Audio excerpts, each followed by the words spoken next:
Hi అండి. ఈరోజు అయితే చికెన్ కర్రీ అయితే చేసుకుందామండి. కర్రీ కోసం అయితే చికెన్ నీట్గా కడిగి పెట్టుకోవాలండి. కడిగి పెట్టుకున్న చికెన్లోకి ముందుగా కారం, సాల్ట్ అయితే వేసుకోవాలండి. ఇందులోనే కొంచెం అల్లం వెల్లుల్లిపాయ పేస్ట్ కూడా వేసుకోవాలి. వేసుకొని మొత్తం బాగా కలపాలండి. కలుపుకోవాలి. మొత్తం చికెన్కి మసాలా కారం పట్టేలా కలుపుకోవాలండి. కలుపుకొని పక్కన పెట్టుకోవాలండి. కర్రీ కోసం అయితే ఉల్లిపాయలు, పచ్చిమిరపకాయలు ఇలా కోసి పెట్టుకోవాలండి. ముందుగా స్టవ్ వెలిగించి ఆయిల్ అయితే వేసుకోవాలండి. ఆయిల్ హీట్ ఎక్కాక ఇందులో అయితే ముందుగా మసాలా దినుసులు అయితే వేసుకోవాలండి. చెక్క, లవంగం, యాలకులు, జాజికాయ, జాపత్రి అన్నీ వేసుకోవాలండి. బిర్యానీ ఆకు కూడా వేసుకోవాలి. ఇందులోనే ఉల్లిపాయలు, పచ్చిమిర్చి కూడా వేసుకోవాలండి. వేసుకొని బాగా కలుపుకోవాలి.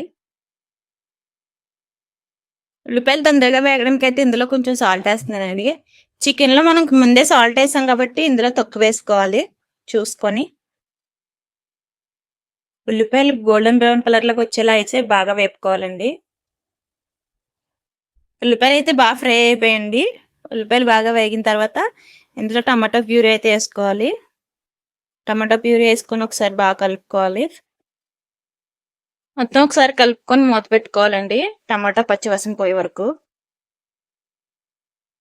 ఒకసారి మొత్తం కలుపుకోవాలండి. కలుపుకొని ఇందులోకి అయితే ముందుగా మనం ఉప్పు, కారం, మసాలా వేసుకున్న చికెన్ అయితే వేసుకోవాలి. వేసుకొని ఒకసారి మొత్తం బాగా కలుపుకోవాలి.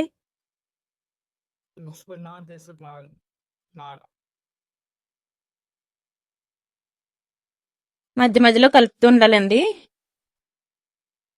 కలుపుకొని మూత పెట్టుకోవాలి. మూత పెట్టుకొని 10 నిమిషాలు వదిలేయాలండి. చికెన్ బాగా కుక్ అవ్వాలి. చికెన్ ఉడికేటప్పుడే ఇందులోకి అయితే చికెన్ మసాలా కూడా వేసుకోవాలండి. వేసుకొని ఒకసారి బాగా కలుపుకోవాలండి. మూత పెట్టి ఇంకో 5 నిమిషాలు అయితే మగ్గించుకోవాలండి. చికెన్ అయితే ఇలా ఆయిల్ పైకి తేరే వరకు బాగా దగ్గరికి ఫ్రై చేసుకోవాలండి. బాగా ఒకసారి దగ్గరికి కలుపుకోవాలి. చివరిగా కొత్తిమీర వేసి దించేసుకోవడం అండి. అంతే అండి, చికెన్ కర్రీ అయితే రెడీ. నచ్చితే మీరు కూడా ఒకసారి ట్రై చేయండి. నేను చేసే మరిన్ని వంటలు మీ దాకా రావాలంటే ఛానల్ని లైక్ చేసి సబ్స్క్రైబ్ చేసుకోండి.